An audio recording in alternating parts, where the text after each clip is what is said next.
Pilihan raya yang pertama di seluruh tanah Melayu telah selesai dengan sempurna. Sesungguhnya kemenangan ini sebenarnya berupa sokongan rakyat kepada Parti Barisan Nasional. A new election campaign is about to begin in Malaysia. The country's longest-serving Prime Minister, Dr. Mahathir Mohamad, prepares to take his ruling coalition to the polls. They might as well hold the victory parade now. SPR telah memaklumkan bahawa Barisan Nasional telah diberi mandat oleh rakyat untuk menyuburkan keputusan yang diperolehi oleh calon Parti Keadilan Rakyat PKR 104 kerusi. Dah daftar nama tuan-tuan sebagai pengundi?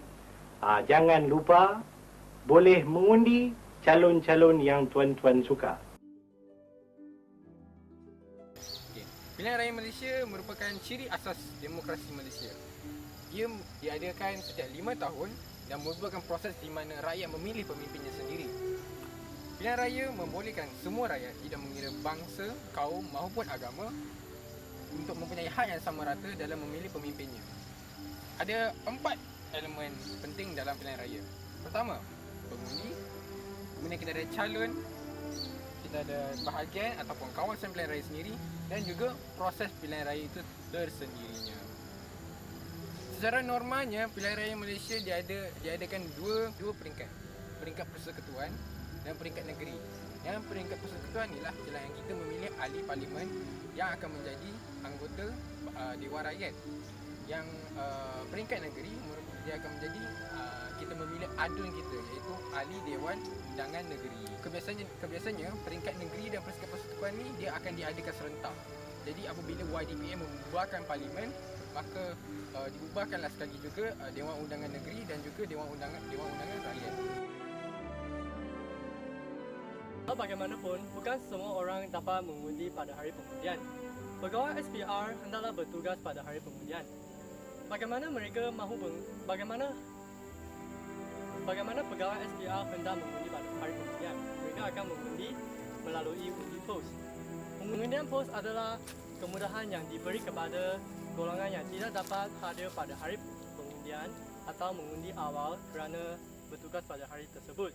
Mereka yang mengundi melalui undi pos perlulah mendaftar sebagai pemilih tidak hadir. Jadi, siapakah yang layak mengundi melalui undi pos? Anggota perkhidmatan awam yang bertugas di luar negara, anggota polis yang ditetapkan oleh Undang-Undang Malaysia, pegawai tentera yang bertugas di dalam hutan, dan pelajar-pelajar yang belajar di luar negara. Sekarang kita akan tengok tentang proses menjalankan pilihan raya ini. Yang pertama sekali adalah semakan daftar pemilih. Pendaftaran pemilih ini akan disemak oleh kerani pemilih. Pendaftaran ini akan dijalankan sepanjang tahun. Kedua adalah pembubaran parlimen. Selepas genap 5 tahun, YDPA akan mengisytiharkan pembubaran parlimen, iaitu Dewan Rakyat ataupun Dewan Undangan Negeri akan kekosongan jawatan. Walau bagaimanapun, menteri-menteri yang penting akan masih digunakan seperti Menteri Kesihatan, Menteri Kewangan dan sebagainya. Poin yang ketiga adalah pengenalan writ, iaitu notis kuasa yang dikeluarkan oleh SPR kepada pegawai pengurus untuk menjalankan pilihan raya ini. Pada masa yang sama juga, notis pilihan raya akan ditampalkan di kawasan-kawasan orang ramai supaya orang ramai akan mendapatkan informasi tentang tarikh penamaan dan tarikh pengundian.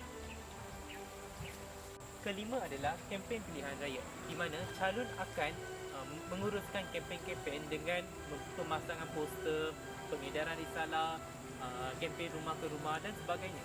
Pada masa yang sama juga, sebelum kempen dimulakan, calon tersebut perlu membayar deposit, iaitu bagi pilihan raya parlimen sebanyak RM5,000, bagi pilihan raya Dewan Undangan Negeri sebanyak RM3,000.